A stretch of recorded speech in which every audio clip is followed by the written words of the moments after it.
handsome. How are you? Hey, good. How are you? I'm good. Got a girlfriend now. Her name's Tegan. Takes a lot of interest in the way that I grew up, the way my siblings grew up. Yeah, it's very different. Olivia crapped on it for so many years and probably still does, but it was really good. I mean, listen, first and foremost, it's always nice to see someone move on, see someone obviously find a partner that is more suited to them, you know, despite obviously everything that would happen in your previous relationship with that, obviously, ex of yourselves in particular, right? But nonetheless, though, obviously, this is Tegan, ladies and gentlemen, and so far, I would say that she's definitely given us all a good impression. But to be fair, sometimes that's how it all begins, isn't it? Someone comes in, good impression, and then somewhere down the line, it goes completely south. But so far, Tegan's head seems to be in the right direction. And the only question is, will she be able to keep it that way now she's involved with the Plaths?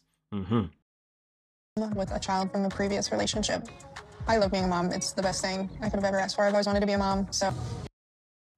I mean, obviously, to be fair, I definitely wasn't expecting her to be a parent. I mean, she's only 24, but of course, in today's age, anyone can get, or women get pregnant, obviously, at all sorts of ages, do you know what I mean? But listen, I think it's a good thing that obviously Ethan's willing to, you know, be with someone who's got a child, and given the fact that, of course, he's a, you know, he's a family man himself, you know, and he does obviously want to have more children moving forward, and obviously, I guess that's in hopes that will work out with Tegan herself in particular. But I think Tegan having kids gives her a little bit of an advantage because you understand, obviously, how the family is.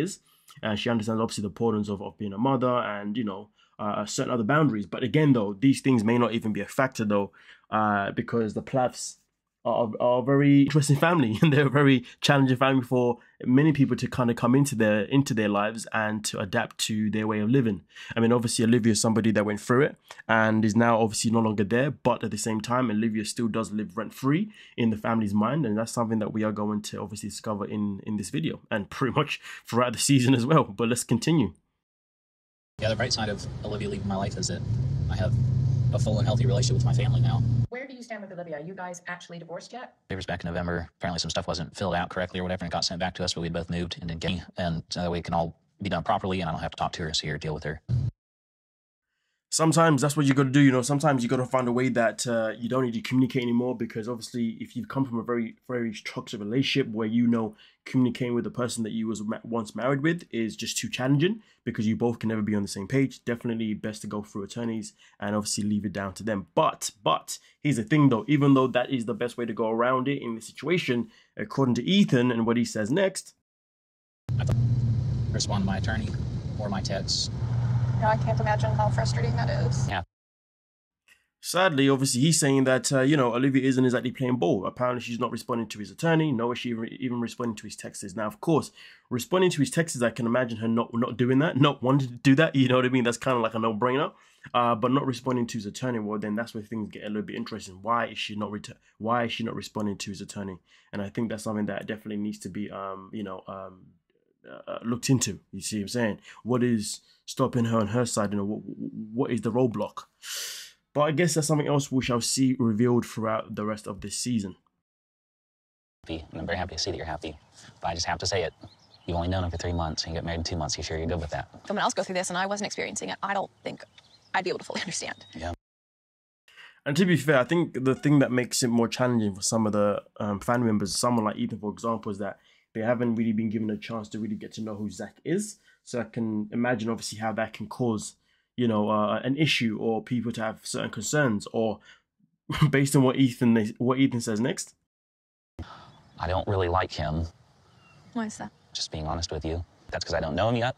Or if it's just because I'm being protective of you and it's... I mean, listen, to be fair, to go as far as saying that I don't like someone because I don't know them, that is definitely a very strong statement to make. A very unfair and very poor choice of words. But to obviously then say that, hey, it's because I don't actually know him yet and I haven't got a relationship yet. Okay, I can understand you not approving of the marriage because you don't know him. But to say you don't like him, yeah, that's just nasty work yourself in particular. But again, though, if I'm in this position here and I haven't gotten a chance to know somebody that you've only been with for 3 to 4 months, like, yo, what the hell is that about? Now, don't get me wrong. Sometimes in life, you know, we all have family members, friends who end up getting married to someone that we've never actually really met or really had a chance to get to know due to maybe distance of we live here, they live there, you know, and so many other things. But I guess if we know that person has been with, you know, the person that we care about for I don't know, let's say over a year or something like that, and we know that each time we have a conversation, all you ever do is tell me good things about this person, I guess that's a different type of reassurance that we can go with, because there's a length behind it that says, okay, clearly you two are obviously on the right path because you've been together for a certain amount of time, and also whenever you speak about this person, you know, it's always in a good light, and I can always notice that how happy this person makes you feel. That obviously is usually more than enough to be like, okay, I accept this, or I agree with this, you know, despite I haven't actually spent time with this person, because in reality, we don't always get a chance to get to know someone else's partner, do you see what I'm saying, due to any type of different circumstances. But of course, in this one here, it's a matter of the fact that it's only been 3 to 4 months. And, you know, yeah, I can understand. But also, I'd also say, based on obviously on how their family is run, I expect them to actually want to get to know him first, because usually that's how they would, you know, go about things. But it is what it is. But also at the same time, you can also imagine when it comes to Ethan, a lot of his choices or reactions are based on his own past relationships as well. But yeah, either way, his wording was atrocious. To say I don't like him is just nasty work. All really fast. He feels like she's royally screwed up her life. She has wrecked herself, and she's realizing that she doesn't know what to do. So she's like the same person now. She's done that to herself, though. I agree, but she's a victim of her own actions. I mean, listen, to be honest, with this whole situation with Mariah and Veronica and Barry, you know, it's just getting really petty, isn't it now, to be honest with you? I just think that, you know, of course, Mariah wrote a letter that definitely was not the best letter.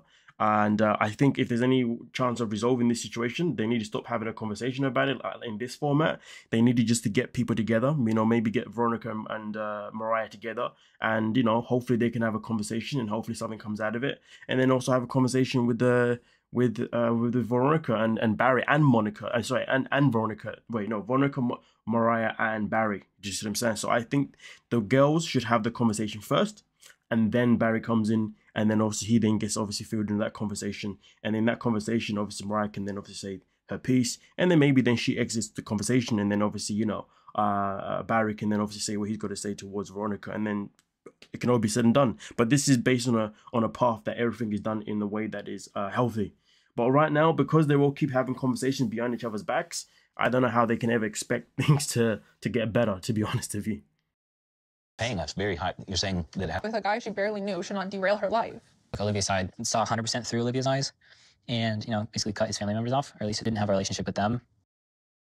I can definitely understand, obviously, how Mike obviously doesn't want to live the same life that Ethan lived, especially given the fact that their relationship ended up breaking up anyway. But we will be making another video of what went down in this episode regarding, obviously, Micah's relationship with Veronica.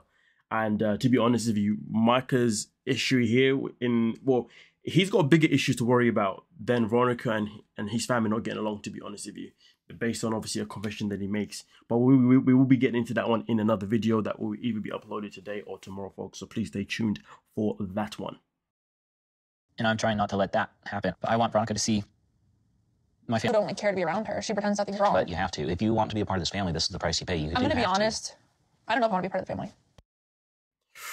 I mean, the girl's definitely in her feelings, man. But what the family has obviously put her through has definitely made her feel, you know. Listen, I can understand. She had obviously a clash with Mariah, clash with Barry, and then also she's had to deal with Micah's infidelity that was obviously revealed last week. So I can definitely understand, you know, why she's thinking, oh, no matter what I do in this family, things are always hitting me south. But of course, at the same time, there is still a level of accountability from her side as well, not just the side of the Plaths per se. But either way, though, it definitely feels like Veronica's really trying to fit in the shoes of Olivia now. You know, really being that new villain to the family. It's a complete madness. I don't care to have a relationship with Mariah or your dad. But where does that leave me? It's fine. I'm not going to hold you back from that. I just don't want to be near them. Which realistically is never going to work. Like that is either has to be repaired or it has to be tolerated to some degree. My heart knows. He's not lying. He's not lying. He's not lying at all. But listen, there are many families in this world, to be honest with you, where